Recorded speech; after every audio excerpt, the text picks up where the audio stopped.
Welcome, all of you, for the eighth session of Gita for Your Life series. We started this sessions a month back, and it's on a new concept of Gitafication of your life. And today we'll be diving into the topic art of living versus art of living, art of dying versus art of sustaining in this world. So, art of living everybody teaches, but not art of leaving this world. So what happens? There was once a three friends. They were living in village, and they had a very long cherished desire that they wanted to go to Mumbai. And they wanted to go to Mumbai. They started collecting money. They start pulling in money. And at one point of time, after selling some of their land, after getting money from somewhere else, they were able to get 5 lakh rupees. And as soon as they hit the target of 5 lakh rupees, they booked their ticket and they went to straight to Mumbai. And they thought, anyways, we came to Mumbai and we don't know when we will be able to come back again. So let's get the best of this trip. And thinking like this, they booked the hotel in front of beachfront hotel, beach facing hotel. And it was like 100th floor. And they booked the room on the 100th floor, the penthouse, from which they can have the whole view of the whole city from there. They paid for it almost 30,000 rupees per day, whatever the rent was. And they thought, okay, let us go and explore the city. They check in, they keep their luggage, they come out, and they start checking out. They start seeing different actors, actresses, went to the theaters, went to like shopping mall. They just explored to their fullest extent. They were very tired by the time they came back to the hotel. They came back, and unfortunately, on that very day, the lift was on maintenance. The lift was on maintenance and that lift was not working, and it won't work for the next 12 hours because they had scheduled from night 12 to morning whatever time was, and they reached very late. So that, okay, anyways, we had to go and sleep, let us start walking towards that 100th floor. So they decided, okay, so we have 100th floor, we have three friends, how do we spend this time? So what we will do is each one of us will tell one story so that we can pass our time and we can easily be able to move through all this 100th floor. So the first friend came, he started telling the story. He said, see, the story what I'm going to tell you is very, very dreaded, very sad story. We used to live in village, and in a neighboring village, there was a couple, and they got married and they got children, and they got children almost after 15 years of their marriage. They were struggling very hard to get children, but they got twins. And just after they got the twins, the husband passed away. The husband passed away, and there was this lady became a single mother of twins, and she was the one who was raising both of them. And both of them were working very hard. And the boy started taking responsibility of the house. And this girl turned 30 and she was not getting married. So they had gone through so many difficulties. Husband passed away. The boy was working very hard. They had to go through a lot of financial instabilities. And this girl is not getting married. So finally, a day came. The wait got over. A boy came. She selected her and she was to get married now. So after 2 days was her marriage.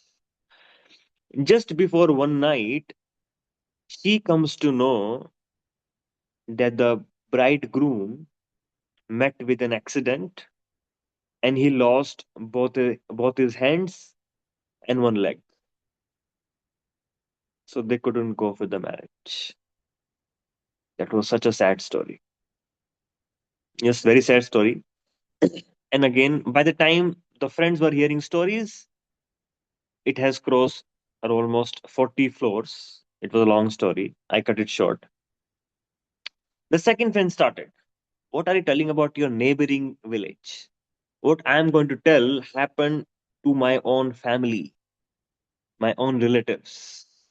He said, again, there was this family who were working very hard, and the father was paralyzed. He was not able to work.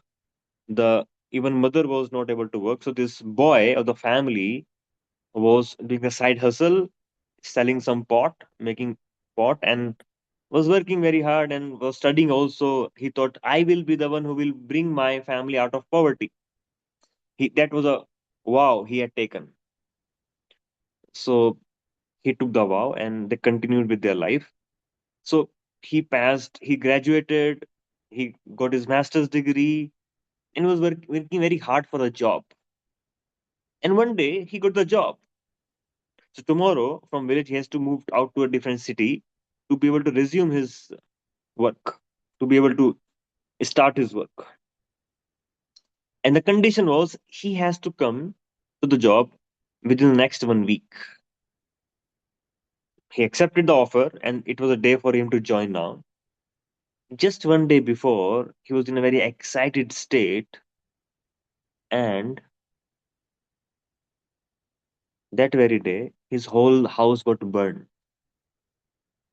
His whole house got burned, all the degrees got burned, all the passport got burned, all his credentials got burned. And he couldn't verify that he actually had the master degree because it was a verification day. First day was verification day. And because of that, all of his hard work has gone in drain. Such a sad story, right? And by the time they had reached 80th floor, these three friends, so story inside the story, they come back and see, okay, very sad. Now third friend says, okay, you told something what happened to your nearby villagers, and you mentioned what happened to your relative. I am going to tell the most dreaded story. It didn't happen to anybody. It happened to all three of us. So everybody became little stunned. What happened to all of us? Which is the most dreaded thing happened to all of us. And he says, by the time they reach the 99th floor, he says, see, I have forgot the key of the room on the reception. The key of the reception, I have forgot. The key of the room, I have forgot on the reception. So we don't have the key. Just imagine. They have gone 99th floor and now they don't have the key. How do they enter into the house? How do they enter to the room? Again, they have to go, come back, and the whole circle starts. So, similarly, our life also has these 99 floors. In the 99 floors, what we have, there are 99 years, 100 years of our life. And in those 100 years of our life, we get so absorbed into different type of stories. Our childhood stories, our youthful stories, our adult stories, our old age stories. We think, I need to do something about these stories. And mind gets so absorbed in the stories itself, the victim story, whatever story, not forgiving story, my story, what that person did to me, what I need to achieve, what I need to do, this and that, all the stories. But amidst of all these stories, we forget to understand that what is my real story?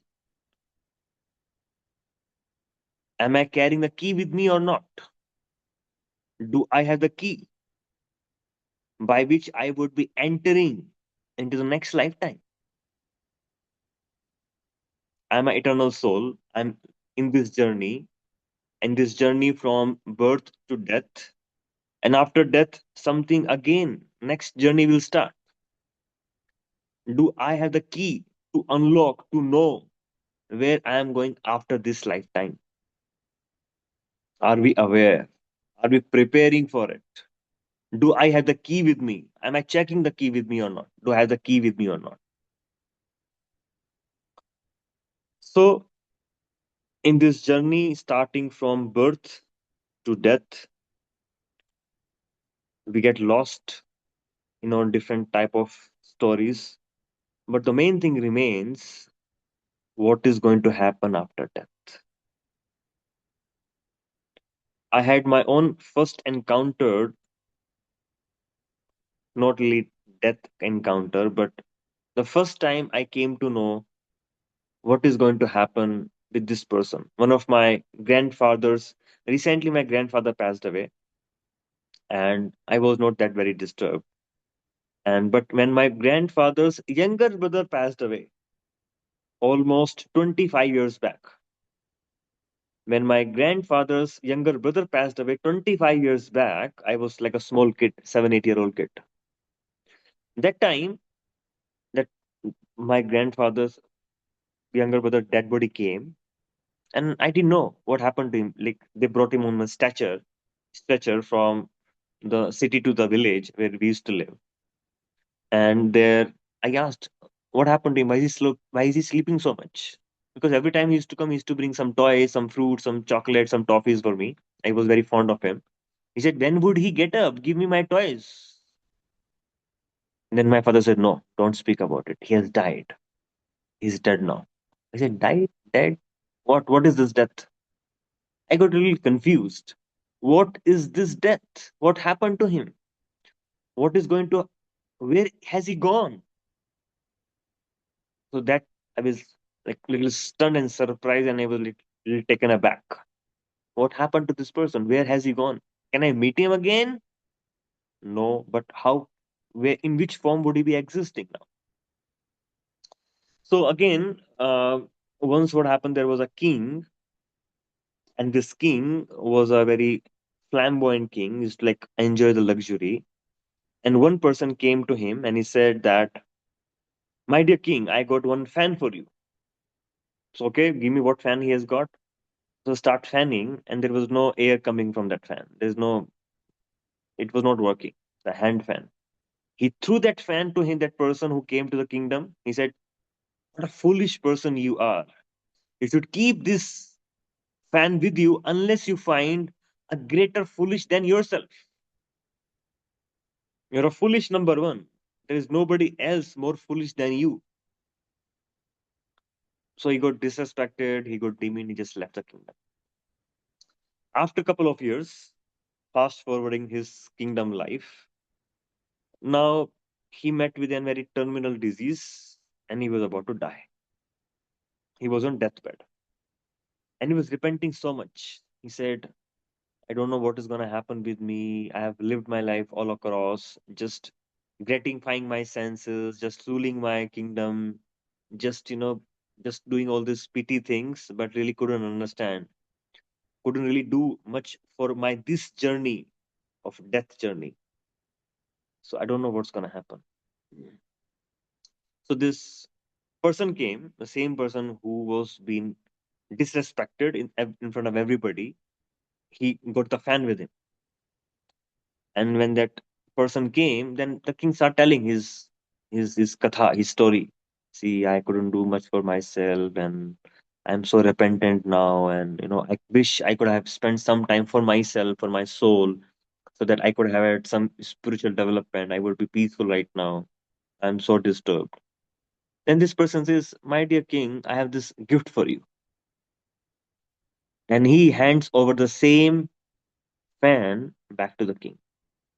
He says, "Remember, king, you told me that I should hand over this fan to somebody who's more greater foolish than I am. So now I found that greater foolish than me. That is you." Yes, a reality. The king became even more foolish than this person because he didn't prepare for his death. He didn't prepare. He lost the greatest wealth in the human form of life is to realize your spiritual constitutional position, your spiritual understanding. But we lose this human form of life just by not using it appropriately. There are different types of vehicle a person can get to move in this journey from birth to death. A soul can get different types of vehicles. The vehicles, what we have received in human form of life, is the best vehicle to be able to cross the material existence itself. But we misuse this vehicle in just maybe doing something good for other, maybe just proving ourselves just by indulging into sense gratification, creating wealth, we don't know for what, and like doing all these different type of things, but not knowing for what I am doing all of that. When the living become the life itself, and that is the greatest irony of life. We want to support the life, but in finding the support of life, we lose life itself.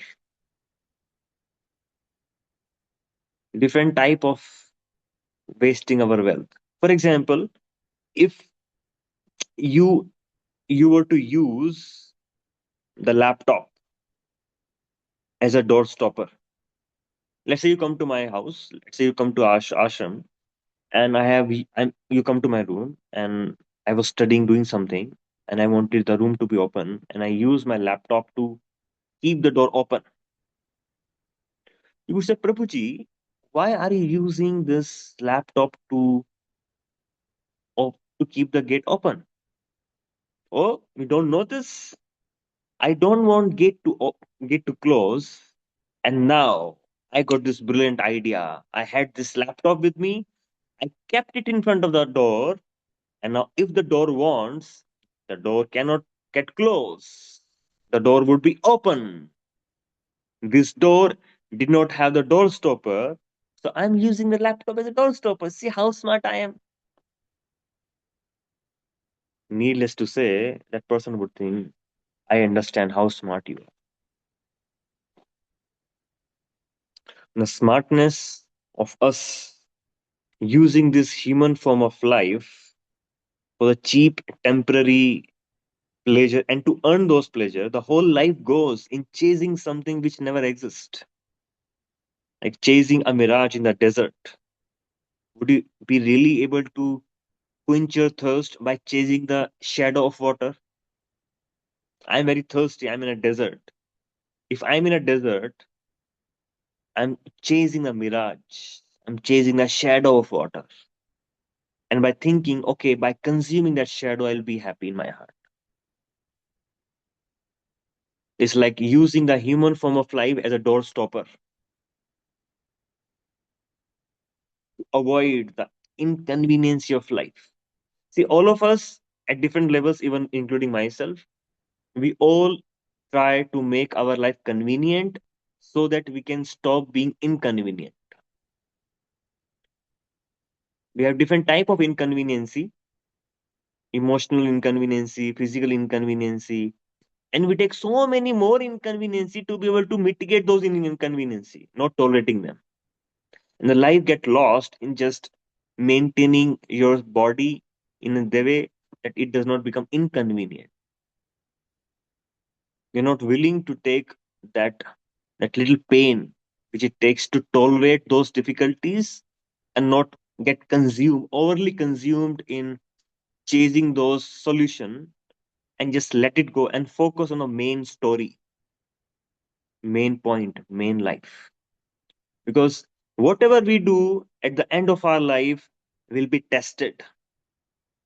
The whole life, the whole life is a preparation for death. The success of your life will be defined what did you do at the time of your death. Because Krishna explains in the Bhagavad Gita, Antakale, um, Antakale che mameva smaran muktva kalevaram. Krishna gives this principle that yam yam vapi smaran bhavam tajante ante kalevaram tam tam eveti kaunteya sada tad bhava bhavitaha.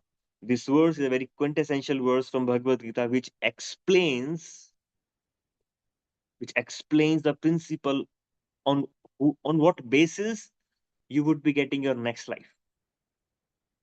What would define what kind of life you would receive next. The thing which would define is your your thinking in the last moment of your death.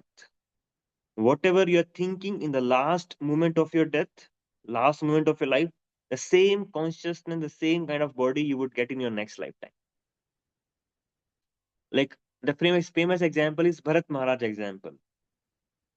The Bharat Maharaj, he left his kingdom, he went to the forest performing austerities, but in the last days of his life, he became very attached to one deer. And while giving up his body, he was thinking of a deer. Oh, who would take care of this deer when I leave this body? So next lifetime, he became a deer. So Krishna is saying, if you think of me, ante Narayana smritihi, then you will come to me. If you think of me, you will come. And if you say thinking of Krishna, I will manage to think of Krishna. And the last moment, is it so easy? Is it so easy to be able to think of Krishna in the last moment of our time? It is said the amount of pain we get while giving up this body is sudden shock. You know, for example, if you were to lose your iPhone, whatever phone you're using for last couple of years, if you were to suddenly lose your house, suddenly lose your phone, suddenly lose something very near and dear one in your life, what happens? Many people knows that we go to a sudden shock. In a sudden shock, we get freezed. In that freezing moment, our energy gets stuck. We become traumatized, and we take years and years of therapies to be able to come out of that shock. At least we have time to be able to work through this trauma in this lifetime. If we lose something near and dear ones, but that this body is most dear to me. I have been working on this body from the time I have come to this world. I am most closest to this body. And the more close I am to this body, when I will be leaving this body, how much pain it would give you. And there will be no time for your trauma resolution then.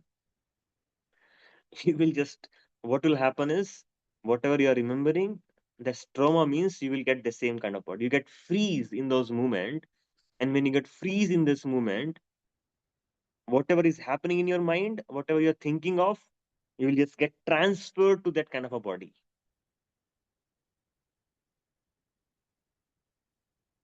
So, in that sense, death is a surprise test. The death will not come. My dear person, I'm coming tomorrow to meet you at a specific time, specific date. Be ready, be prepared, do whatever you need to do, and I will just take you in a nice vehicle so that you are completely comfortable. Death doesn't come this way. Death comes as a surprise test. Surprise test. At any day, you will be given the test. So, once what happened, there was once a lady she was living in upstate New York. And this lady had a servant. And this lady's, some relatives were traveling from India and they were to reach evening time. And this lady in upstate New York told to the servant, my dear servant, my dear XYZ, now this relatives of mine are coming. I want to make the best arrangement for them. And to be able to make some best arrangement for them, you need to go to New York City and purchase all this stuff because there's no time for Amazon delivery. I need to get it right now. Okay, this servant goes to New York City, busy in purchasing something. And while he was kind of purchasing some stuff, from behind somebody knocks him. And as soon as that servant sees, turns behind, there was standing a death personified, Yamaraj. The death personified was waiting for him. That servant got scared and leaving whatever he needed to purchase, he just rushed to the car. He drove back, went to the New York City upstate, and just rushed and just started becoming little very scared, very little jittery, and very not able to speak, like trembling. And this lady said, "What happened? What happened to you?"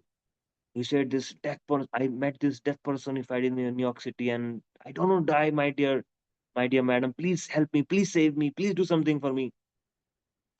And then she's okay. Do one thing. Take this car. Is a Porsche. Is drive very fast.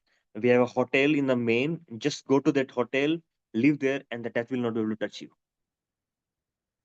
This servant, okay, thank you so much for making this change for me.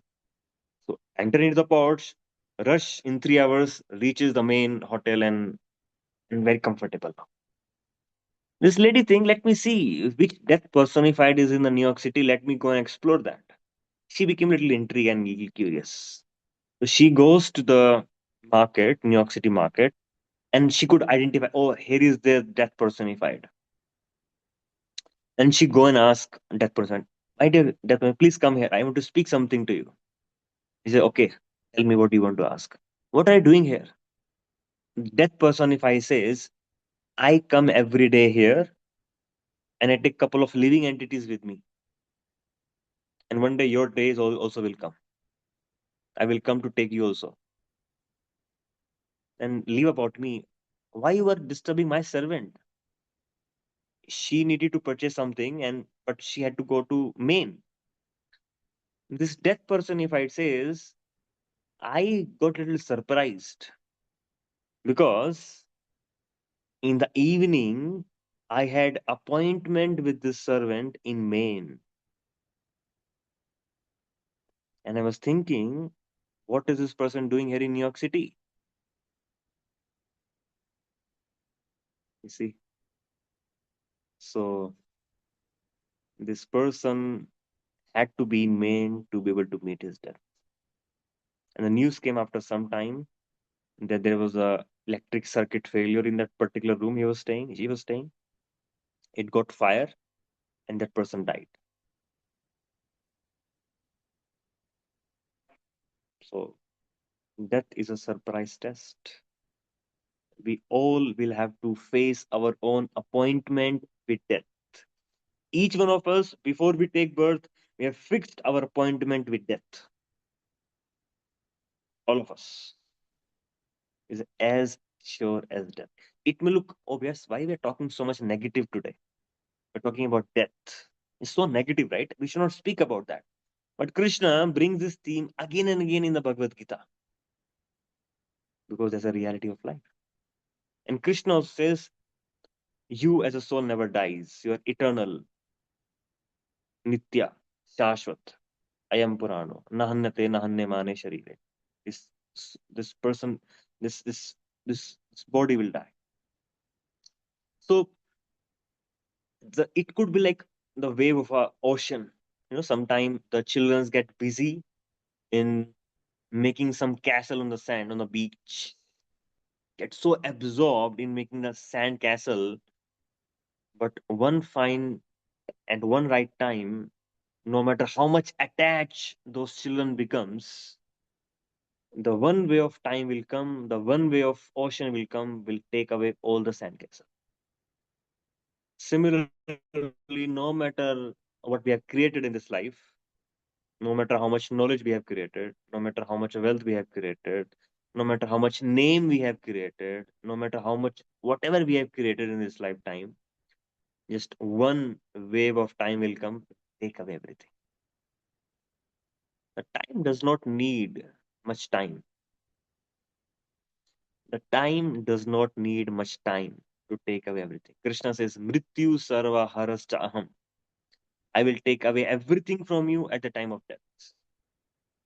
If we consciously, intentionally does not give our time to Krishna's consciousness and Krishna's service and developing our spiritual consciousness, developing, realizing myself to be a spiritual being trapped in this body, if we don't give time to our own self, then time will take away everything from us. So now it's up to us whether we want to take this as a great opportunity to reflect back, to think that let us start preparing for death. Let us see whether I have the key every day in my pocket or not. You can check. before you leave from your house? Do I have the key? And what is this key? This key is the chanting of Hare Krishna Mahamantra. Hare Krishna, Krishna Krishna, Hare Hare, Hare Ram, Ram Ram. If you have this key of a holy name of Krishna, then rest assured you will be going back to Krishna, because Krishna says, if you think of me, if you chant my name while you are giving up your body, you will come to me. And when we go back to Krishna, that becomes the perfection of human form. So I request, I urge, I plea, and I humbly submit and please request all of you, please always carry the key of life with you. Just make sure every day you're spending time with the scriptures, every day you're spending time with Krishna, every day you're spending time with the holy name of Krishna, so that you have the sufficient energy and to be able to justify the purpose of human life. Because this is like a junction. In this human form of life, like a junction, we can go anywhere. Either we can go back to Krishna, or we can just go and entrapped in the cycle of again the 84 lakh species again to start with from beginning. So that is what just wanted to share about this specific topic. If anybody have any doubts, any questions, maybe we can discuss more and explore more.